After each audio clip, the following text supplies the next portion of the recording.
Selamat pagi kawan-kawan. Pada kesempatan pagi hari ini saya selaku moderator dari kelompok 10 akan mempresentasikan hasil kerja kelompok kami dengan anggota sebagai berikut: Denny Hari Prasetyo, Franciscus Leleng, Analdus Bangsina Ama, Mariano Pita, Hengki Handoko, Egerius Febrianto, dan Dede Juliansah.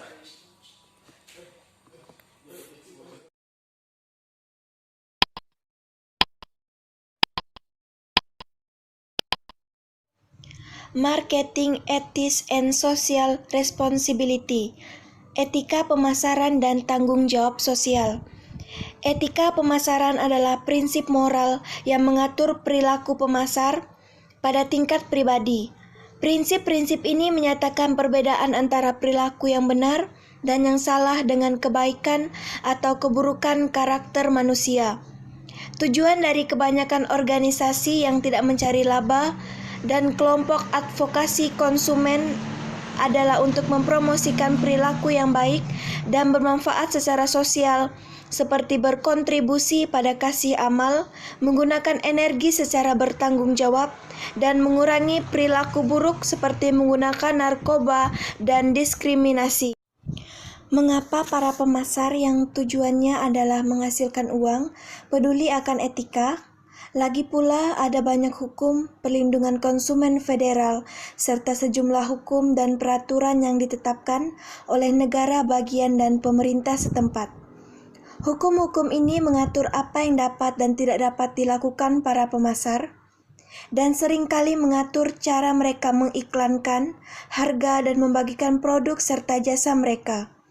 Misalnya, ada kota dan kota yang melarang menempatkan mesin penjual otomatis untuk rokok dan makanan tidak bergizi di tempat umum dan di dekat sekolah. Sebagai contoh lain, pemerintah kota New York telah mempertimbangkan undang-undang yang akan memaksa semua restoran untuk menempatkan informasi kalori di samping setiap barang yang disajikan dan melarang penjualan soda berukuran super di restoran. Selain itu, beberapa kota tidak lagi membiarkan mesin rokok di bar atau di tempat lain manapun, dan mengharuskan para pedagang eceran meminta bukti usia dari orang muda yang mencoba membeli rokok.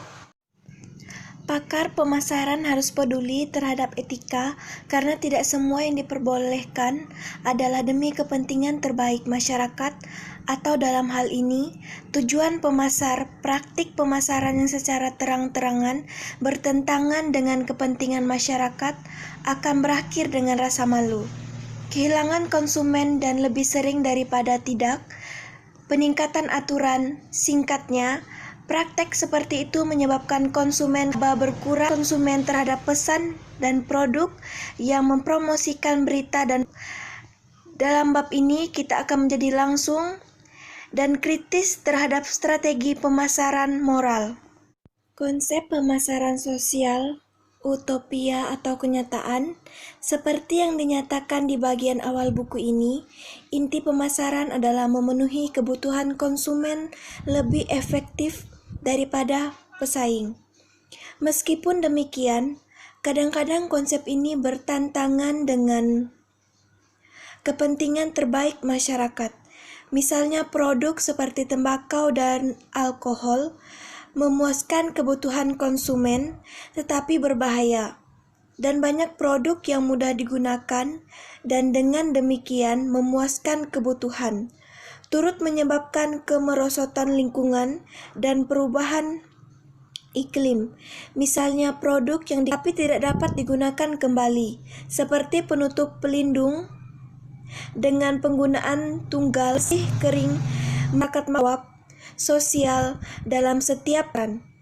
Dengan demikian, konsep yang lebih tepat, konsep pemasaran tradisional adalah konsep pemasaran sosial yang menganjurkan menyeimbangkan kepentingan masyarakat dengan kebutuhan konsumen dan pemasar.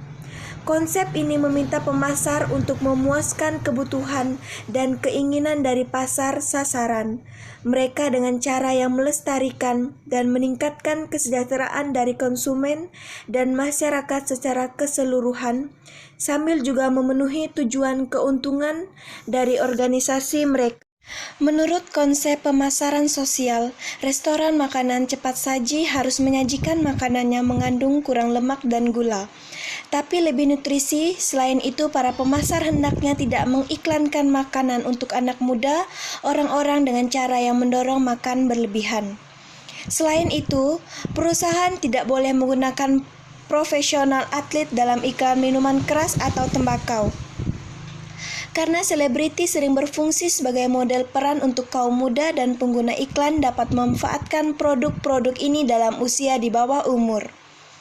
Pencegahan serius untuk implementasi konsep pemasaran sosial adalah orientasi jangka pendek dari banyak eksekutif bisnis yang timbul dari fakta bahwa kinerja manajerial dievaluasi berdasarkan hasil jangka pendek.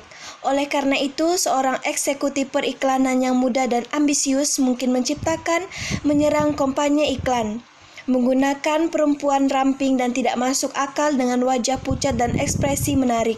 Meskipun beberapa perusahaan telah mengambil langkah-langkah menuju pemasaran yang lebih bertanggung jawab, yang lain tidak.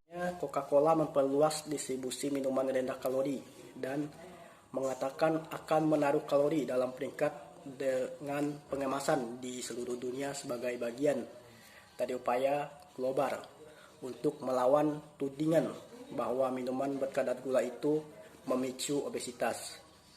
Perusahaan itu juga berjanji untuk mensponsori kegiatan fisik dan berkomitmen untuk tidak memasarkan minuman kepada anak-anak di bawah usia 12 tahun.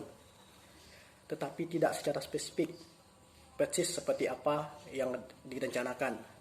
Dua perusahaan lain terlibat dalam praktik yang inaktif terhadap masyarakat kepentingan. Dua, pemasaran eksplosif. Ada banyak segmen sasaran yang dapat dengan mudah dimanfaatkan karena mereka lebih rentan daripada kebanyakan konsumen lainnya karena lebih sedikit pendidikan, usia tua, pendapatan yang rendah, dan tidak ada kekuatan politik. Pendapatan yang rendah, tidak ada kekuatan politik. Berikutnya, kami menyelidiki dua bentuk pemasaran eksplosif, menargetkan anak-anak dan menganjurkan memberikan secara berlebihan dan tidak bertanggung jawab. Pemasaran bagi anak-anak dan sosialisasi konsumen adalah proses yang melalui kaum muda memperoleh keterampilan, pengetahuan, dan sikap yang relevan dengan fungsi mereka sebagai konsumen di pasar. Sebuah tinjauan komprehensif dari riset 25 tahun yang lalu tentang sosialisasi konsumen mengidentifikasikan 3 tahap. Tahap yang pertama, pre-sensip, yaitu umur di antara sekitaran 3 sampai 7 tahun, di mana anak-anak mulai membedakan iklan dari program, mengasosiasikan nama merek dengan kategori produk, dan memahami skrip. 2. Analitis, yaitu umur sekitar 7 sampai 11 tahun, di mana anak-anak menangkap maksud yang persuasif dari iklan, mulai memprosesi syarat fungsional mengenai produk dan mengembangkan pengaruh pembelian dan strategi negosiasi. 3. Perenungan, yaitu sekitaran umur dari 11 sampai 16 tahun. Ketika anak-anak memahami taktik, iklan, dan banding, menjadi spesifik terhadap iklan, memahami skrip belanja yang rumit, dan menjadi mampu mempengaruhi pembeli. Dan 4. Anak-anak menjadi sadar karena usia mereka dan mulai lebih menyukai merek yang tidak bermerek. 3. Pengetahuan bermerek dimulai dengan kategori produk yang berorientasi pada anak-anak seperti mainan dan makanan. Dan pada usia 8 tahun, anak-anak dapat menyebut berapa produk dalam kategori yang ditargetkan untuk mereka. Permintaan konsumsi anak-anak dimulai dengan beda-beda yang berkaitan dengan makanan dan pertumbuhan hingga mencakup mainan, pakaian, peralatan olahraga, dan video game. Sejak usia anak-anak memiliki pengaruh yang paling besar atas barang-barang yang berkaitan dengan anak-anak, dan dari kelas sosial ekonomi yang lebih tinggi mempengaruhi orang tua lebih besar daripada merek yang berstatus sosial ekonomi yang lebih rendah. 6. Tinggilah secara keseluruhan, semakin tua anak semakin besar pengaruh terhadap perilaku orang tua yang membeli. Anak-anak yang lebih tua adalah negosiator yang lebih baik dan mempelajari strategi seperti tawar-menawar dan persuasi yang lebih efektif bagi orang tua daripada strategi emosional seperti mengemis dan menangis. 7. Jarang beberapa anak merasa diri mereka memiliki pengaruh yang lebih besar atau atas pembelian, khususnya sehubungan dengan makanan daripada orang tua mereka. 8. Kembangbiakan internet dan elektronik, semakin banyak konsumsi media memberi para pemasar semakin banyak kesempatan untuk menargetkan anak-anak dengan pesan-pesan pemasaran yang dirancang untuk mempengaruhi perilaku pembelian mereka. Pemasaran makanan dan minuman telah menjadi perhatian kebijakan publik ketentuan karena pengaruhnya pada pola makan dan kesehatan anak-anak. Sebuah studi oleh Komite Pemasaran Makanan dan Pola Makan Anak-anak serta Remaja menemukan bahwa iklan televisi memengaruhi anak-anak berusia 2-11 tahun. Dan bahwa banyak dari promosi ini adalah untuk makanan bernutrisi tinggi dan rendah yang berhubungan dengan makanan siap saji. Pengaturan diri versus hukum yang mengatur iklan kepada anak-anak adalah tunduk pada pengaturan diri sendiri. Menurut petunjuk yang dikembangkan oleh Unit Penilaian Iklan Anak-anak atau CARU dari Dewan Biro Bisnis yang lebih baik. Di antaranya pedoman CARU menyatakan bahwa presentasi produk atau klaim tidak boleh menyesatkan anak-anak tentang kinerja atau manfaat produk ini. Bahwa presentasi tidak boleh mengeksploitasi imajinasi sang anak atau menciptakan harapan yang tidak realitas. Bahwa produk harus ditampilkan dalam situasi yang aman. Dan bahwa iklan harus menahan diri dari merangsang perilaku yang tidak pantas bagi anak-anak. Karena menurut teori respons stimulus, anak-anak dapat dengan mudah membentuk antara stimulus dan hasil. Pedoman itu juga mengarahkan pemasar untuk menghindari iklan yang satu, mendorong anak-anak untuk menekan orang tua agar membeli produk yang diiklankan, dan 2, membuat anak-anak merasa bahwa memiliki produk yang diberikan akan membuat mereka lebih diterima oleh teman-teman. Mengenai langkah-langkah pembangunan yang loyal seperti Club Kid, Premi, dan Switch Text, pedoman CARU mengakui bahwa anak-anak tidak selalu memahami tujuan sejati langkah-langkah tersebut dan mengarahkan pemasar untuk memastikan bahwa program kesetiaan tidak mengeksploitasikan anak-anak. Yang paling memprihatinkan adalah bahwa pemasar makanan mengajar anak-anak untuk makan lebih banyak daripada yang seharusnya, sehingga mengakibatkan obesitas dan problem kesehatan yang meningkat di kalangan konsumen muda. Selama beberapa tahun terakhir, para pembuat hukum telah menyerukan undang-undang yang mengatur makanan untuk anak-anak. Mungkin untuk menghindari regulasi tersebut, beberapa perusahaan yang telah secara sukarela memodifikasi praktik pemasar mereka.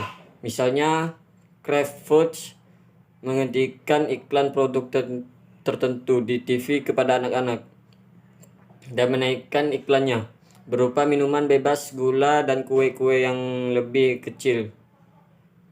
McDonald's, sebuah perusahaan yang sering dituduh menjual junk food dengan kelebihan lemak dan kekurangan gizi, mengurangi beberapa persembahan berukuran super dan mulai menjual salad bahkan menawarkan apel sebagai pencuci mulut alternatif untuk pie dan kalori. Yang paling memprihatinkan adalah bahwa pemasar makanan mengajar anak-anak untuk makan lebih banyak daripada yang seharusnya, sehingga mengakibatkan obesitas dan problem kesehatan yang meningkat di kalangan konsumen muda. Selama beberapa tahun terakhir, para pembuat hukum telah menyerukan undang-undang yang mengatur makanan untuk anak-anak.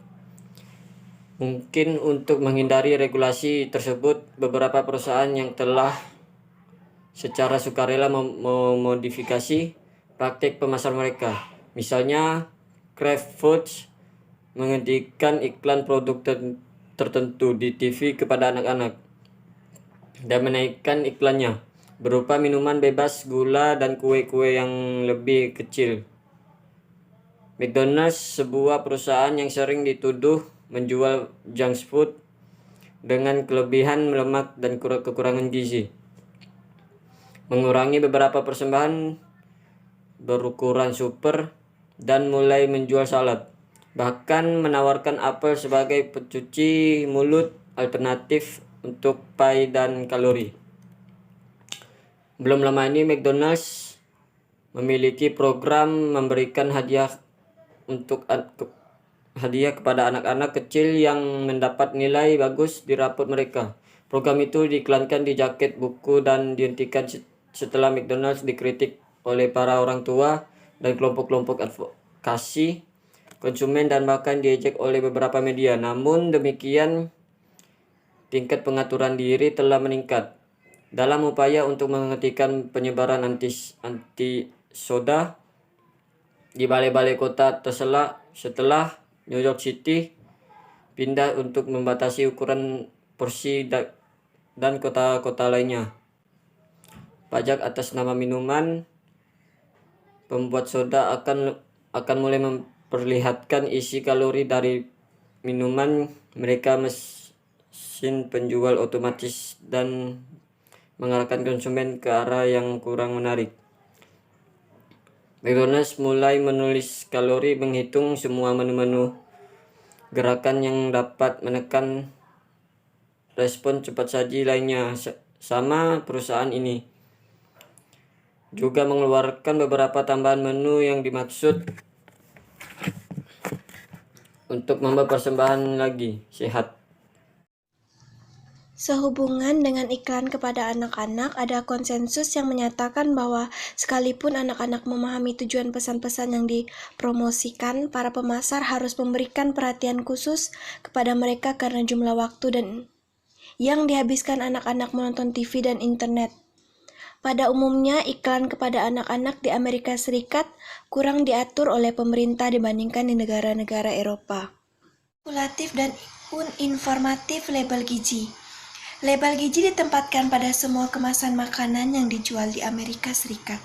Meskipun demikian, banyak orang kritik telah menunjukkan bahwa format label demikian saat ini tidak jelas dan agak manipulatif.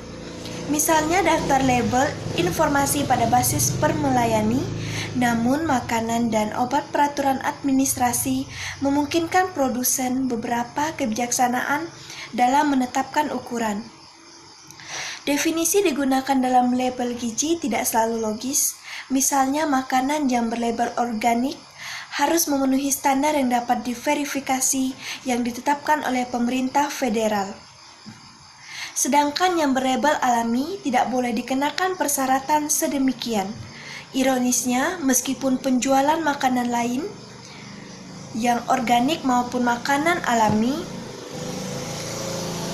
yang lebih mahal daripada makanan lain telah meningkat, survei mendapati bahwa para konsumen lebih menyukai makanan yang digambarkan alami daripada yang berlabel organik. Dalam satu kasus produk makanan di lembah, Alam menyatakan bahwa tanaman ini alami, meskipun diantaranya mencakup sirup jagung tinggi fruktosa, sirup jagung maltosa tinggi, dan maltodextrin lebih tebal daripada yang dapat memberikan sedikit manis pada makanan. Bahan-bahan ini sangat diproses, tidak ada di alam, dan tidak dapat dianggap alami bahkan di bawah definisi yang sangat lunak. Pon yang telah menghabiskan jutaan dolar untuk melawan inisiatif pemilihan California yang bertujuan untuk membutuhkan label makanan, rekayasa genetika, anehnya para pemasar merek organik terbesar di Kepulauan Kasih, peladangan Kasakadian Horizon Organis, juga bergabung dengan upaya anti-label dan menyumbangkan banyak uang guna mengalahkan prakasa itu. Sebaliknya, bisnis dan pertanian independen yang lebih kecil yang dibayangkan kebanyakan pembeli ketika mereka membeli pits organik atau sampo, perusahaan-perusahaan seperti Natural Fats, salah satu pesaing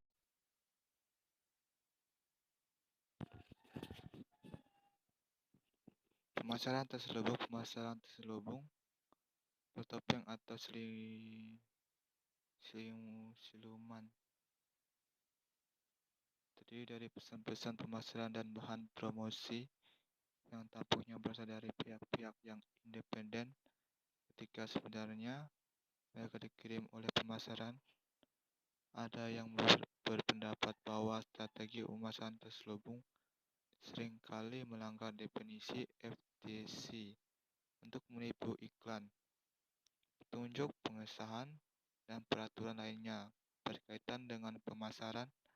Dan percayalah, FTC harus menetapkan aturan yang lebih jelas untuk mengurangi penggunaan iklan yang bertopeng 45 yang lain. Bertempat bahwa meluasnya penggunaan iklan terselubung menyalahgunakan upaya konsumen untuk menghindari iklan dan will mengakibatkan meningkatnya kecurigaan konsumen terhadap informasi produk. Yang khususnya memperhatikan di sini adalah meningkatkan jumlah komunikasi yang diciptakan oleh para pemasar tetapi dibuat menyerupai komunikasi yang terus tersiar kabar. Next. Menutupi proyek pemasaran tersebut mencakup akte satu akte berproses sebagai pelanggaran, beritahu orang manfaat produk yang memberi mereka kesempatan untuk periksa atau coba produknya. 2. Membayar bartender untuk memuji mereka minuman beralkohol dan merekomendasikan mereka untuk pelangganan. 3. Karyawan yang menyamar sebagai pelanggan di chat room, blog, dan lain-lain, dan menyebarkan positif kabar dari mulut ke mulut tentang produk dan bahan menyediakan sampel. Mereka juga mendorong orang untuk memberitahu orang lain tentang sampel yang mereka terima. 4. Email disamarkan sebagai pesan urgent atau catatan ucapan terima kasih pribadi. 5. Sebagaimana dibahas dalam pasal 4 mengenai persepsi konsumen menyiapkan pesan-pesan iklan. Menggalakkan tujuan-tujuan sosial. Banyaknya organisasi non-profit termasuk konsumen, kelompok advokasi, ada yang terutama untuk promosikan perilaku yang bermanfaat secara sosial seperti berkontribusi pada kasih amal atau menggunakan energi secara bertanggung jawab dan mengurangi perilaku negatif seperti menyalahgunakan narkoba, mendiskriminasikan berdasarkan ras atau orientasi,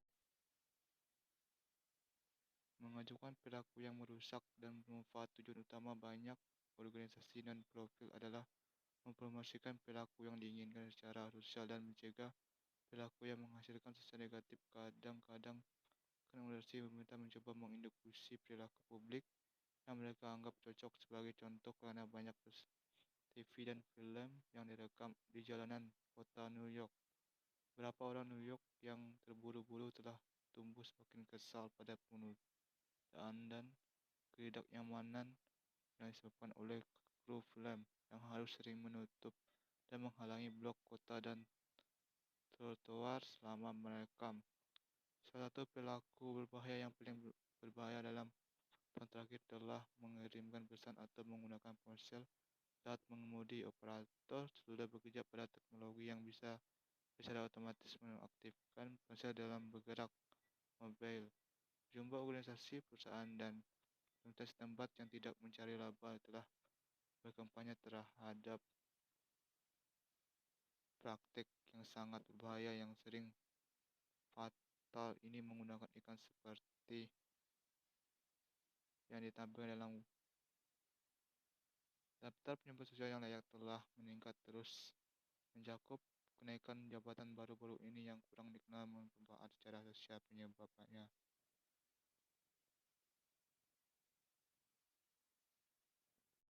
Pemasaran terkait dengan sebab beberapa perusahaan terlibat dalam pemasaran terkait sebab di mana mereka berkontribusi. Sebagian dari pendapatan mereka menerima dari penjualan produk tertentu untuk menyebabkan yang sosial diinginkan dan didukung oleh publik Amerika. Para sponsor ini menyampaikan pesan yang halus kepada konsumen. Kami adalah perusahaan yang hebat, baik dan bertanggung jawab secara sosial. Kami layak bisnis Anda. Satu penelitian menunjukkan pentingnya kecocokan antara penyebab yang disponsori dan strategi posisi perusahaan, dan menunjukkan bahwa bid terendah dapat membahayakan citra perusahaan. Dalam penelitian lain, sebuah iklan dengan pesan terkait sebab menimbulkan sikap konsumen yang lebih menguntungkan daripada iklan yang sama tanpa pesan yang berhubungan dengan sebab. Namun studi lain menunjukkan bahwa iklan yang menggembirakan ini lebih efektif di antara konsumen yang terlibat. Etika konsumen. Para pemasar menerapkan strategi etika agar melakukan apa yang benar-benar untuk memperbaiki citra mereka dari konsisten mereka, untuk mengurangi pengawasan, dan sebagai alternatif untuk undang-undang pemerintah. Suatu penelitian dipusatkan dalam mengukur pandangan dan persepsi konsumen tentang perusahaan yang telah dituduh melakukan praktek tersebut sebagai eksploitasi terhadap dunia ketiga, pengujian pada hewan, kerusakan lingkungan, dan daur ulang. Para peneliti mengembangkan skala yang mengukur pandangan konsumen mengenai masalah etika bisnis, dan perusahaan yang menerapkan strategi benar-benar secara normal ini mencakup pertanyaan tentang pribadi, sosial, dan uang. Aspek-aspek mengadopsi pandangan etika serta hasil positif dan negatif yang potensial. Skala pengukuran kesadaran etika dan kekhawatiran terhadap isu-isu pemasaran. Responden menggunakan skala 7 poin mulai dari sangat setuju sampai sangat tidak setuju. Pandangan pribadi teman-temanku peduli dengan masalah ini. Orang yang berarti bagi saya akan menghormati saya karena khawatir tentang masalah ini. Ini adalah masalah yang sangat ingin dikaitkan dengan aku merasa lebih baik tentang diriku jika aku mengambil beberapa bentuk tindakan terhadap perusahaan yang melanggar masalah ini. Positif sosial akan lebih baik bagi semua orang dalam jangka panjang jika orang menyukai produk yang mengatasi masalah ini. Ini akan membantu jika orang membeli dari perusahaan yang menangani masalah ini. Masyarakat akan mendapat manfaat dari penghapusan produk yang melanggar masalah ini. Orang bisa membuat pilihan yang lebih adil jika mereka tahu perusahaan mana yang memiliki prinsip etika tinggi mengenai masalah ini. Negatif pribadi akan terlalu repot untuk membeli hanya dari bisnis yang tidak melanggar masalah ini. Bukan tanggung jawabku menghukum perusahaan yang mengabaikan masalah ini. Ini akan mengambil kesenangan dari belanja. Jika saya harus memilih hanya dari produk yang mendukung masalah ini akan membuat belanja lebih tidak nyaman. Jika saya harus memilih hanya dari produk yang mendukung masalah ini, negatif sosial. Orang akan kesal jika mereka dipaksa untuk peduli dengan masalah ini. Orang-orang terlalu sibuk hari ini untuk peduli dengan masalah ini. Orang-orang mungkin berpikir dari etika konsumen adalah perilaku pembelian yang tidak jujur di pasar. Sebagai contoh, banyak toko mulai menagih biaya pengembalian, membatasi kebijakan pengembalian, dan melacak pengembalian abnormal. Pola karena membeli barang menggunakan dan kemudian mengembalikannya untuk pengembalian dana. Beberapa toko menghadapi pengutilan yang mencoba mengembalikan barang curian. Juga dalam dunia digital, pembajakan perangkat lunak adalah masalah besar. Salah satu penelitian berfokus pada cara untuk mengurangi pencurian perangkat lunak konsumen. Ditemukan bahwa meningkatkan risiko tertangkap tidak mungkin. Untuk mengurangi praktik ini mungkin benar-benar meningkatkan tingkat pembajakan. Penelitian juga menemukan bahwa konsumen lebih kecil kemungkinan untuk bajak laut dan lebih bersedia membayar perangkat lunak jika situs-situs yang terlibat menawarkan nilai ekstra seperti dapat diunduh ringtones dan video.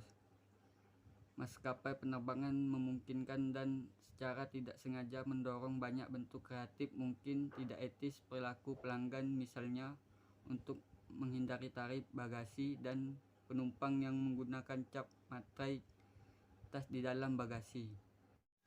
Kantong-kantong itu yang menyusut menjadi bungkusan kecil sewaktu udara dikeluarkan dengan vacuum cleaner, biarkan mereka memasukkan lebih banyak barang ke dalam tas daripada yang biasanya.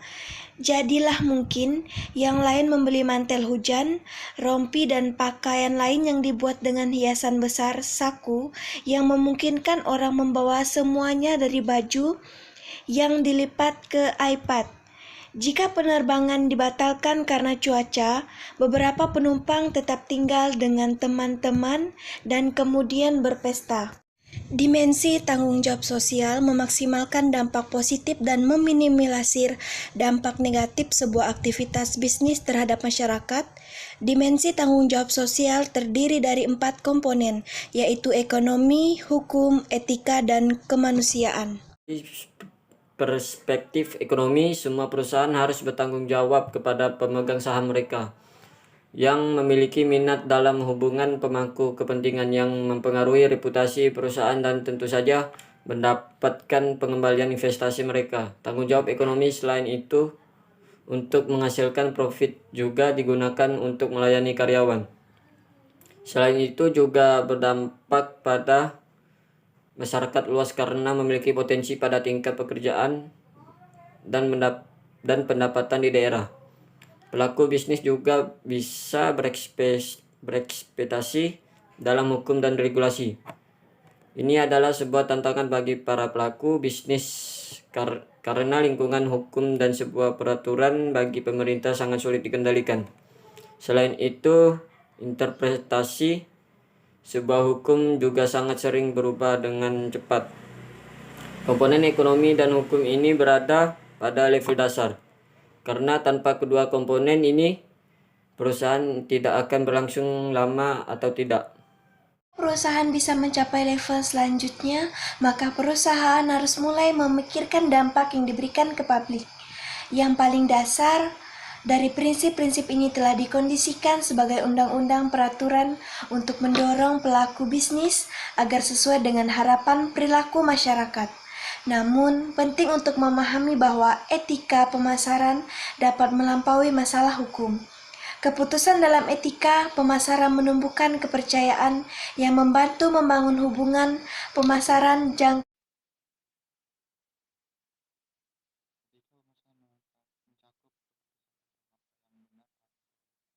dalam konteks organisasi, perencanaan dan pelaksanaan kegiatan pemasaran dalam lingkungan bisnis global untuk mendapatkan manfaat kinerja organisasi, mencapai individu dalam kelompok kerja, penerimaan dan kemajuan sosial dalam organisasi, dan pemangku kepentingan stakeholder.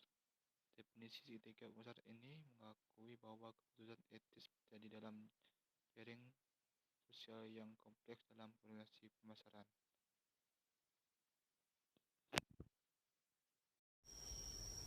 Komponen etika dan kemanusiaan sangat membutuhkan sebuah komitmen. Untuk alasan ini, banyak perusahaan lain yang mengabaikan masalah ini dan fokus pada pemenuhan tanggung jawab ekonomi di hukum mereka dengan pandangan keseluruhan untuk maksimalisasi keuntungan. Meskipun perusahaan mungkin tidak melakukan kesalahan, hal itu akan menghambat manfaat jangka panjang yang dapat diperoleh dari komponen etika dan kemanusiaan. Perusahaan-perusahaan yang memilih untuk mengambil langkah ini menyangkut diri mereka sendiri dengan meningkatkan dampak positif mereka secara keseluruhan pada masyarakat, komunitas lokal mereka, dan lingkungan dengan garis bawah peningkatan niat baik terhadap perusahaan serta peningkatan laba. Banyak perusahaan berusaha keras untuk menyelaraskan komponen kemanusiaan dengan pemasaran dan citra merek. Komponen sebagai alat pemasaran mungkin tampak naif, tetapi ini menunjukkan kenyataan bahwa filantropi bisa sangat baik untuk perusahaan. Dapat disimpulkan bahwa etika pemasaran dan tanggung jawab sosial merupakan kunci keberlanjutan dalam jangka panjang. Tidak terasa kita sudah di penghujung acara. Semoga yang disampaikan bermanfaat bagi kita semuanya. Apabila dalam penyampaian terdapat salah kata dan kekurangan, kami meminta maaf yang sebesar-besarnya. Untuk mengajukan pertanyaan, silakan menulis di kolom komentar. Terima kasih.